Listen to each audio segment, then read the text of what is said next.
आप सही भक्तों को राधे राधे। तो आज हम सही भक्तों के लिए इस वीडियो के माध्यम से, इस चैनल के माध्यम से एक ऐसा महामंत्र आपको बताने हैं जिससे आप शीघ्र ही कर्जा से मुक्त हो जाएंगे। चाहे आप कितने भी लंबे समय से रोग बीमारी से ग्रस्त हैं, तो शीघ्र ही आप स्वस्थ हो जाएंगे। उसके साथ साथ किसी प्रकार का कष्ट आपके जीवन में नहीं आएगा। आपके सर पर लाखों करोड़ों रुपए का कर्जा चढ़ा हुआ है, इतनी देनदारी है कि आपको खुद भी यह विश्वास नहीं रहा है कि आप उस देनदारी को दे पाएंगे। आपने अपने घर के बर्तन तक बेच डाले, चीज वस्त्र बेच डाले, जमीन जो भी आपके पास है सब कुछ बेच डाली है, परंतु फिर भी आपको कर्जे से मुक्ति नहीं मिल रही। तो शीघ्र ही आप कर्जा से मुक्त हो जाएंगे, धन धान से भरपूर हो जाएंगे। इसके साथ साथ आप जगह जगह पर जा जाकर के अपना इलाज करा रहे हैं, अनेकों डॉक्टरों के पास आप जा रहे हैं, लेकिन आपकी रोग बीमारी का पता ही नहीं लग पा रहा। आप रोग बीमारी से दूर नहीं हो पा रहे। आपके घर में रोग कष्ट बीमारी चलते रहते, एक के बाद एक पर समस्या आती चली जा रही हैं। दिन प्रतिदिन उधर उधर भटक रहे हैं, दर दर की ठोकरें खा रहे हैं, परंतु कोई भी समाधान आपको नहीं मिल पा रहा। अनेकों तांत्रिकों के आपने चक्कर लगा लिए, अनेकों भगत सियानों के आप चक्कर लगा लिए, अनेकों प्रकार के तंत्र मंत्र ओने टोट के आपने कर लिए, फिर भी कोई भी सफलता आपको नहीं मिल पा रही। तो ऐसे में क्या करना है, मात्र इसके लिए हम बहुत ही छोटा सा एक प्रयोग आपको बताएंगे। केवल 108 आहुति आपने अपने घर पर ही हमारे द्वारा बताए गए इस मंत्र की देनी है। शीघ्र आप सभी प्रकार की बाधाओं से मुक्त हो जाएंगे, धन धान से परिपूर्ण हो जाएंगे, किसी प्रकार की रोग कष्ट बीमारी आपके घर में नहीं आएगी। तो कौन सा वह मंत्र है, किस मंत्र के द्वारा आपने कौन सा हवन करना है, किस समय पर करना है, इसकी संपूर्ण जानकारी के लिए आप हमारी इस वीडियो को सुने, आखिर तक आप हमारे साथ जुड़े रहें।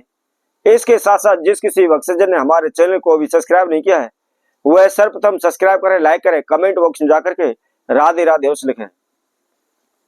तो जैसा कि हम आपको बता रहे थे, इस महाप्रयोग को आपने किसी भी शुक्ल पक्ष के मंगलवार के दिन आपने इस प्रयोग को करना है। सुबह के समय पर करना है, सूर्य उदय के समय पर आपको करना है। क्या करना है, सर्वप्रथम आपको हम वस्तु बता देते हैं, इन वस्तुओं की इसके अंदर आपको आवश्यकता पड़ेगी। एक तो लाल पुष्प आपको लेने हैं, उसके साथ साथ गुड़ लेना है, उसके साथ में शहद, और उसके साथ साथ घी और खैर की आपने लकड़ी लेनी है। जहां कहीं भी आपके नजदीकी खैर का वृक्ष है तो आप वहां से थोड़ी सी लकड़ी आप तोड़ लाएं। इसके साथ साथ कोई भी तसला ले लें, या कोई भी छोटा सा हवन कुंड है तो आप हवन कुंड ले लें।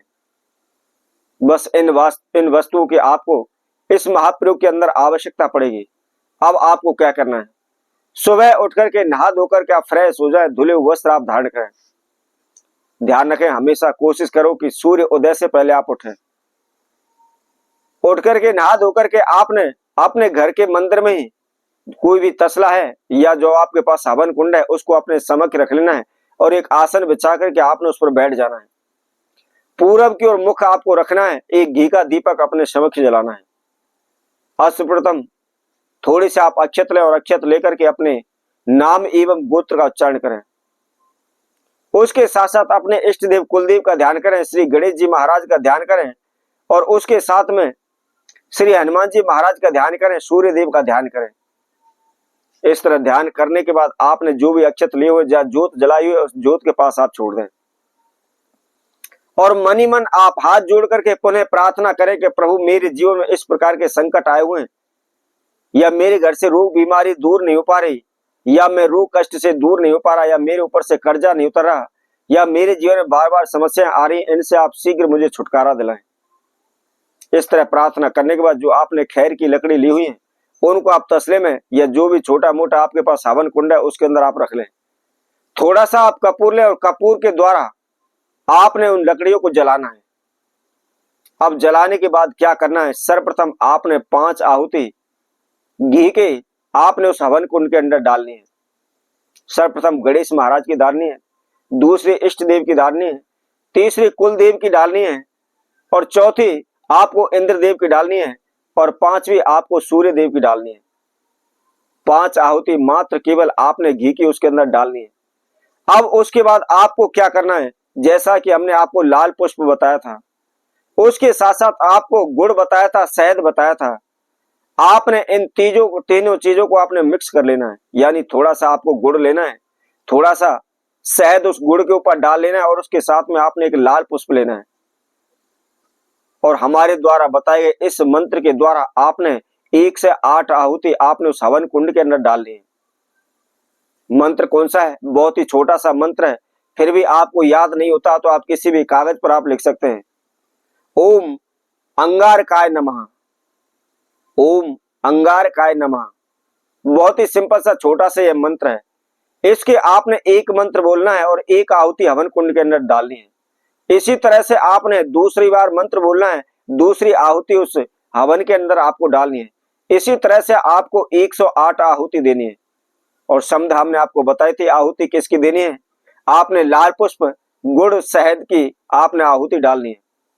तीनों चीजों को एक साथ मिक्स करके आपने उसमें आहुति डालनी है। जैसे कि आपने ओम अंगारकाय नमः बोला, उसके साथ साथ आपने थोड़ा सा गुड़ लिया, एक पुष्प लिया और उसके साथ साथ थोड़ा सा शहद लिया और तीनों को एक साथ छोड़ दिया। इसी तरह से आपने 108 आहुति देनी है। और आहुति देने के बाद पुनः आप दोबारा हाथ जोड़ करके जो आपकी इच्छा मनोकामना है उसके लिए आप प्रार्थना करें। और प्रार्थना करने के बाद आप मस्तक झुका करके प्रणाम करें। और आसन पर उठने से पहले आपने आसन के नीचे से 3 बार अपने मस्तक पर पृथ्वी को प्रणाम करना है, मस्तक को छूना है। मात्र छोटा सा यह प्रयोग है, आप इसको करके देखिए, शीघ्र ही आपके जीवन से कर्जा, रोग, बीमारी और कष्ट सभी प्रकार की बाधाएं दूर भाग जाएंगी। तो इसी तरह आपसे भक्तों के लिए और नए उपाय के साथ नई वीडियो के साथ पुनः उपस्थित होंगे।